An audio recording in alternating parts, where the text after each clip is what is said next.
We had a very similar discussion back in 2007. 9 members of the city council, just like Berkeley.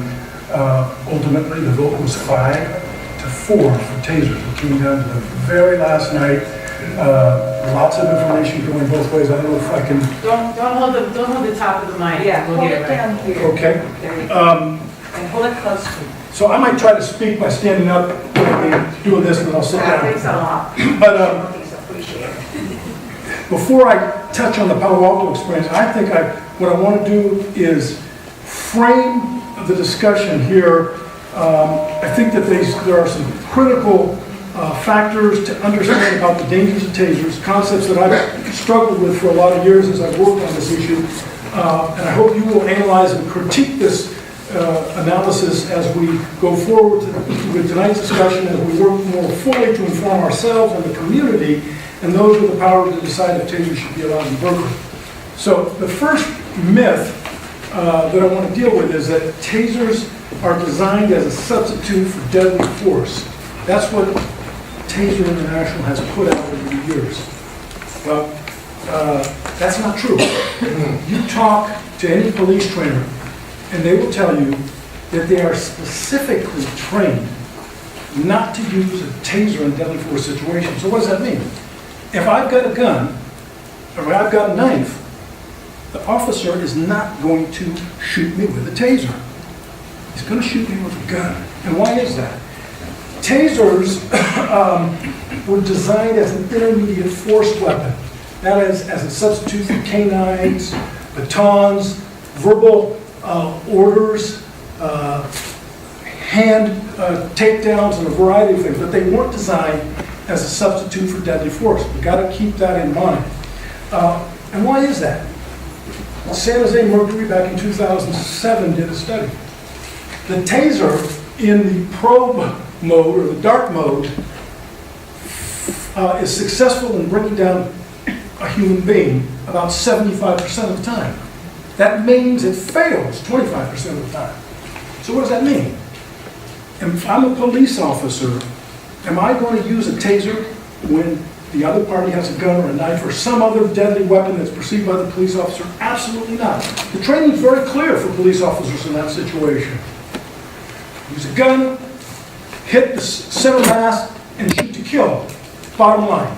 So, if tasers are not designed, and of course the police will always trot out, not all, and Taser International the exception in their marketing campaign. Oh, well, we did say this one individual with a knife.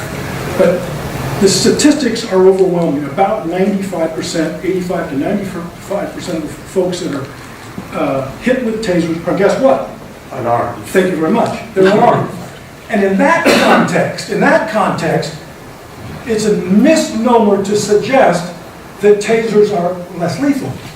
They're not less lethal than what they were designed to substitute for. All the other intermediate force weapons that I described. The pepper spray, as ugly as that is, doesn't kill at the same rate that tasers do. Canines, as ugly as it is, using that on a human being, still, they don't kill at the same rate that tasers do, okay? Batons, again, if you use a baton at the way that it's designed, it's an ugly weapon, but it's not designed, the officer will tell you, to hit somebody in the head. You're not very often going to kill somebody unintentionally with a baton. Not true with a taser. Okay, so, and then within the subgroup of folks that are unarmed that are tased, interestingly enough, just last night I was looking on the internet, and the ACLU of Nebraska has done a study that came out August. Guess what percentage of the folks that are unarmed, that are tased, are within the vulnerable groups? Those folks that have mental health issues, those folks that are under the influence of a street drug or a prescription drug, all the other vulnerabilities, old, young, frail, 77%. Okay? 70%. The ACLU, I should say the Civil Liberties Union of New York, did a study back in 2012. Their numbers were a little lower, about 44%. So we got that kind of problem. We have a very dangerous, unpredictable weapon. Now, I got to be friends with former Chief Ray Samuels, Chief of the Newark Police Department. Because I thought it was really important when Palo Alto had first assembled a task force. And the task force was made up of 9 folks. And those 9 folks were given a whole bunch of materials by the city. And what did we do? We came up with our own packet. Berkeley artist and activist Doug Winkler did the poster there, which is a piece called Tasers Save Lives, the Big Line, and some other language in there. But we wanted to make sure that the binder that came from the city was also, we had materials on the other side. So that was a critical part of the discussion. In addition, though, the Taser Task Force, surprise, surprise here, was given nothing but pro-Taser people. People from Taser International, police chiefs that already had Tasers. Finally, a prosecutor on the panel, a guy named Jay Boyowski, who's the second in command now in Santa Clara County, said, hey, why don't we give Aram an opportunity to speak in opposition to Tasers? Now imagine, this is like 3 months into this, and it's a pretty one-sided presentation. Well, it turns out that I was lucky enough to meet the Honorable Police Chief of Newark, Ray Samuels, who, unfortunately, my very good friend, passed away unexpectedly in February of 2012. But he drafted a letter for the task force that I could present, and it really kind of knocked the wind out of the people on the task force, and ultimately, this letter played a huge part in getting the 4 votes that we did, and almost the 5th vote. And so, what's my point? We need to engage the police officers on their own turf, talk to them about their training, talk to them about the dangers of tasers. And in fact, again last night, I was looking at the most recent model policy that the police have put out. They call it from the Police Executive Research Forum, PERF, and a group called COPS. It's an acronym for Community Policing, et cetera, et cetera. And in their new set of rules, I found it very interesting, their guidelines. That guideline number 11, if I can pull it out of my notes as I continue to talk, makes it very clear. Here we go. Guideline number 11.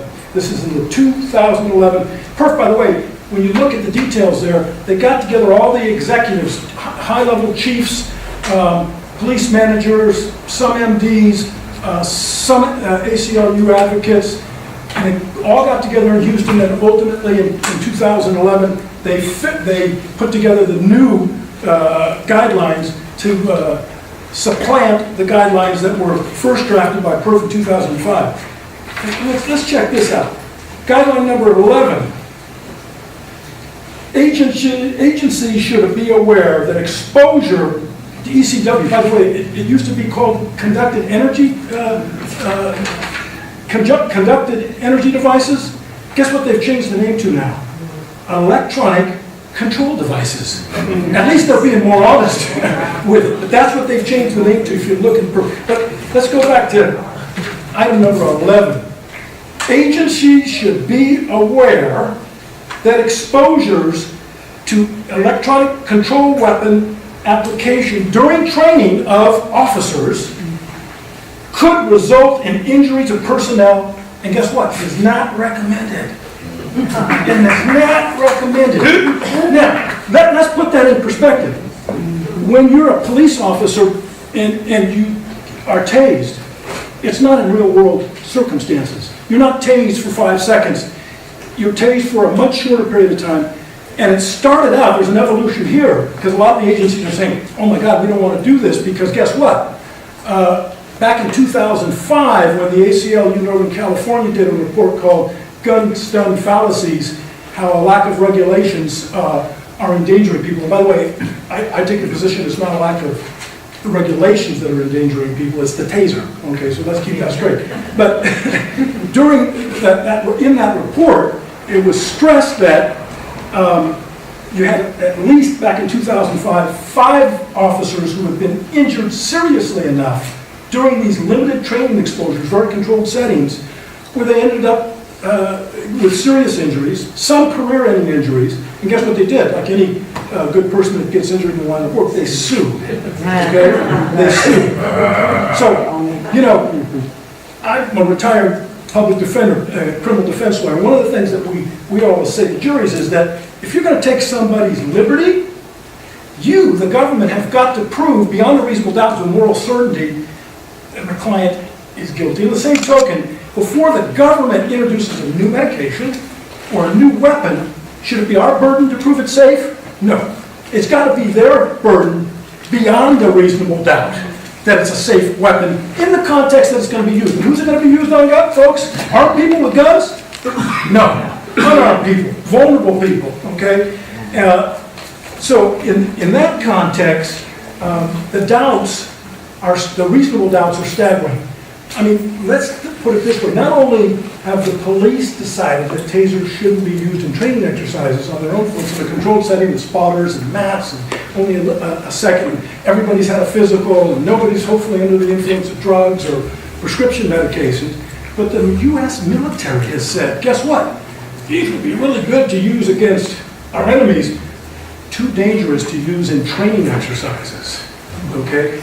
Cut me off, Carol, if I'm at the 10 minute. You could just wrap and Okay. we're going to keep it short, but you'll have a chance to speak Okay. later as well. At some point, I've talked about Ray Sanders' letter. In here, it's a really, really articulate letter, 35 years in law enforcement. He said, look, I have studied conducted energy devices just like I have other less lethal weapons, because you know what the truth is, we have some violent assaults on police officers, and I have to have a weapon that protects officers, okay, officer safety. But guess what? I have to balance that against the safety of my community members. Ray then goes on to talk about all his educational background, his master's degree, going to the FBI Academy, studying. Most recently I attended a symposium in Arlington, Virginia on April 4th through 5th, which focused exclusively on conducted energy devices. Ray says in here, I've studied them, and not only that, before PERF and the Police Chiefs Association came up with model policies, I attempted to draft those policies. But guess what? He said in here, you read this letter, I'll read it to you later. He said, you can't create a safe policy for an inherently unsafe weapon in the context that it's actually used. And how's it actually used, folks? Unarmed people. Okay? And in that context, he says, it's impossible to create a policy for using tasers on unarmed people as it would be to create a safe policy for smoking cigarettes. You can't do it. Okay? So I'm going to leave it at that for now, and then we will go on to have lots of questions from folks at the end of the panel. Thank you very much. Thank you.